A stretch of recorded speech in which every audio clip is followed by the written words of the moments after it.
वट सावित्री व्रत 2024।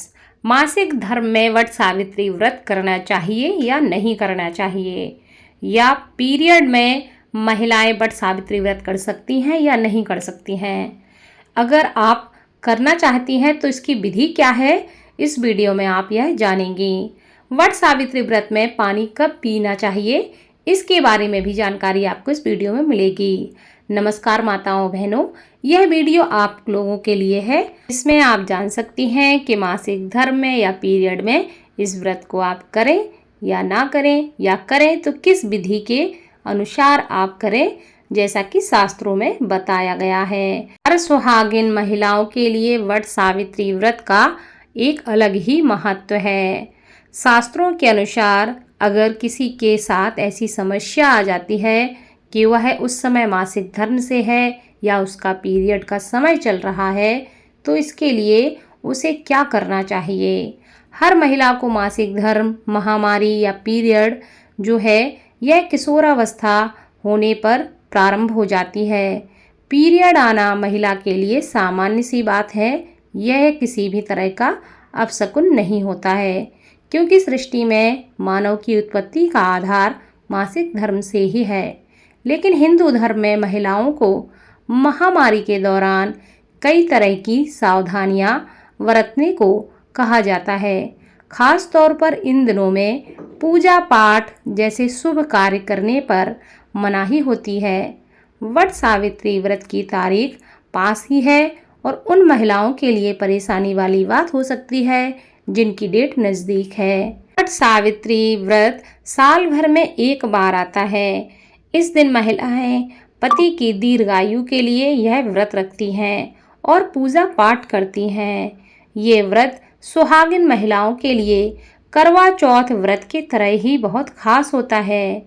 मासिक धर्म है और पूजा व्रत को लेकर मन में असमंजस की स्थिति बन जाए तो हम आपको बता रहे हैं कि आप किस विधि से इस दिन पूजा कर सकती हैं। 2024 में वट सावित्री जो व्रत है यह 6 जून को रखा जाएगा।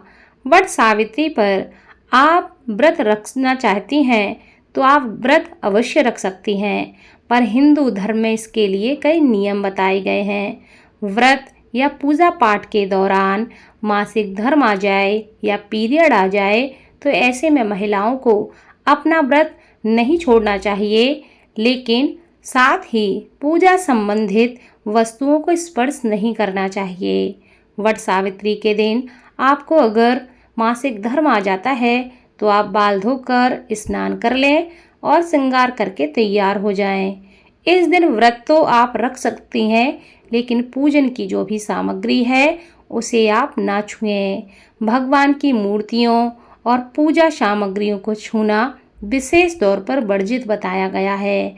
आपके घर में कोई अन्य महिला है या कोई बुजुर्ग महिला है, आप उनसे यह पूजा करवा सकती हैं। आप पूजा की पूरी विधि को दूर बैठकर देख सकती हैं। बाकी सारी जो विधियां जैसे कि पति के पैर धोना, रक्षा सूत्र बांधना, पति का तिलक लगाना, ऐसे आप यह कार्य कर सकती हैं। लेकिन पूजा संबंधित आपको कार्य नहीं करना है। वह आप अपने किसी घर में जो बड़ी महिला हो या आपके बराबर की कोई महिला हो उससे आप पूजन करवा सकती हैं और आप व्रत रख सकती हैं। इससे भी आपको पूजा का फल प्राप्त होता है। आप पूजा की जगह जहाँ पर वट सावित्री की कथा सुनी जा रही हो वहाँ आप दूर बैठकर कथा को सुन सकती हैं, लेकिन वहाँ कुछ भी आपको छूना नहीं चाहिए। मासिक धर्म की भी अलग अलग स्थिति है। अगर आपका मासिक धर्म चल रहा है और वट सावित्री व्रत ऐसे दिन पड़ता है कि आपके 4 दिन पूरे हो जाते हैं, तो आप 5वें दिन बाल धोकर आप व्रत कर सकते हैं और सामान को 5वें या 6वें दिन से छू सकते हैं। लेकिन उसके पहले अगर आपको 2 दिन हुए हैं, 3 दिन हुए हैं, तो आपको पूजन सामग्री नहीं छूनी चाहिए या पूजन की जगह भी आपको आसपास नहीं बैठना चाहिए। दूर बैठकर आप केवल व्रत कर सकती हैं, लेकिन पूजा संबंधित चीज़ों को स्पर्श नहीं कर सकती हैं। वट सावित्री का व्रत करती हैं तो मन ही मन ईश्वर से प्रार्थना कर सकती हैं, उनका ध्यान कर सकती हैं। इससे भी भगवान की कृपा व्यक्ति पर बनी रहती है।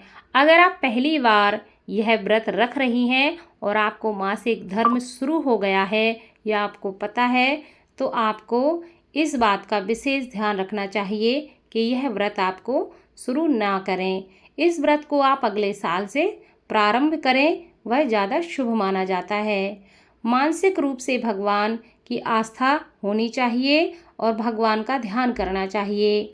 तो मासिक धर्म में आप इस प्रकार अपने व्रत को बिना छोड़े पूजा का फल प्राप्त कर सकती हैं और आपको व्रत भी नहीं छोड़ना पड़ेगा।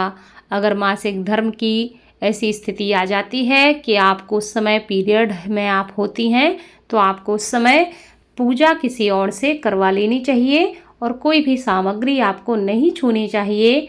ऐसा करके भी आपका व्रत पूर्ण हो जाएगा और आपको शुभ फलों की प्राप्ति हो जाएगी। साथ ही इसमें पानी कब पीना चाहिए, तो पानी के लिए शास्त्रों में ऐसा बताया गया है कि पानी आपको पूजा के बाद ही पीना चाहिए। आप जितना जल्दी चाहें सुबह प्रातः उठकर जल्दी से जल्दी जाकर पूजा कराएं, उसके बाद आप लौटकर अपने घर पे पानी पी सकते हैं, क्योंकि पूजा के बाद ही पानी पीने का शास्त्रों में विधान बताया गया है।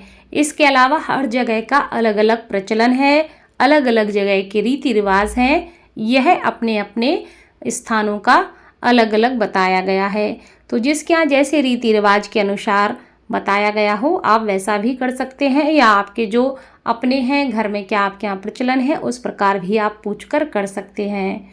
इस व्रत में कहीं कहीं यह व्रत आधे दिन का भी होता है, जहाँ आधे दिन व्रत रखकर महिलाएं खाना खा लेती हैं, पानी पी लेती हैं, और कई जगह यह व्रत निर्जला भी महिलाएं रखती हैं, जिसमें इस व्रत को दूसरे दिन खोला जाता है, यानी दूसरे दिन ही जल ग्रहण करती हैं।